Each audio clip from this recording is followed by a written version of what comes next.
A primeira pergunta que eu faço, eu trago aqui uma citação de Rui Barbosa no livro Secularização dos Cemitérios. O protestantismo nasceu da liberdade da consciência individual, cuja consciência política é a liberdade religiosa.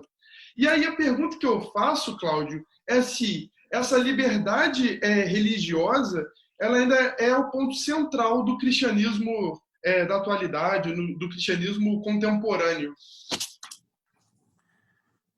Então, Gabriel, o tema da liberdade, ele é encantador, né? Ele mexe com todas as pessoas, porque, direta ou indiretamente, de alguma forma, todo ser humano, ele deseja a liberdade, ele aspira, né? Anseia pela liberdade.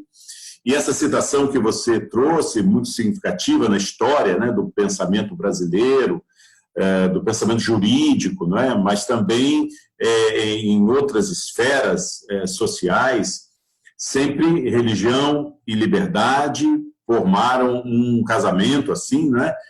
Que às vezes, como numa canção popular, que eu nem gosto muito, mas é significativa, nós fazemos entre tapas e beijos. É uma canção antiga, né?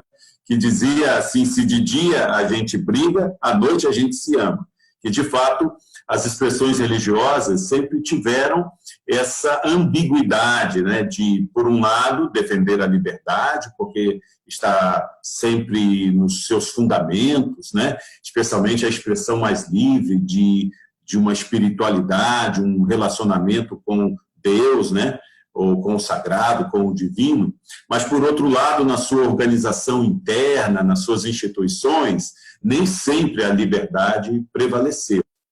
Por isso que eu brinquei com essa canção, né, entre tapas e beijos, né, porque, de fato, há tensões muito grandes em relação à liberdade.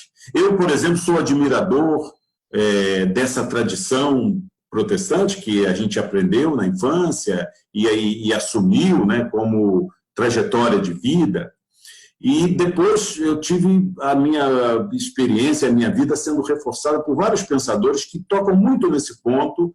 Um deles é bastante conhecido no meio da educação, né, nos ambientes educacionais, que é Rubem Alves. Né? Rubem Alves, ele enfatiza muito o tema da liberdade, nos faz lembrar lá de Martinho Lutero e toda a reforma protestante do século XVI, portanto, 500 anos atrás, cujos ideais se baseavam na liberdade. Né?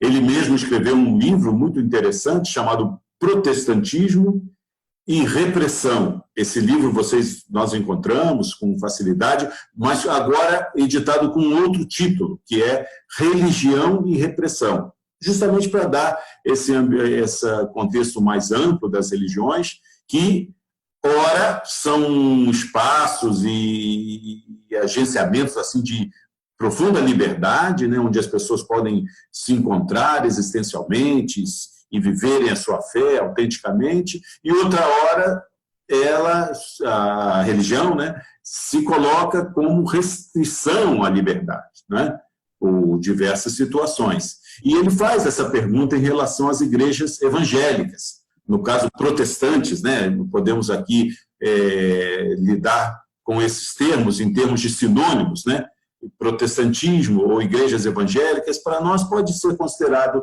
a mesma coisa. E ele diz, como que as igrejas evangélicas no Brasil, que foram formadas na herança do pensamento da liberdade, da reforma protestante, de Martinho Lutero e outros, né, podem se constituir em canais repressivos. Aí ele analisa isso do ponto de vista sociológico, também teológico, né, de que a vivência cotidiana das igrejas ela restringiu muito a liberdade das pessoas, por uma imposição de ideias, por restrição a uma série de elementos culturais que eram identificados com o catolicismo, né? E aí os evangélicos cortam muito a liberdade das pessoas. E é um fato.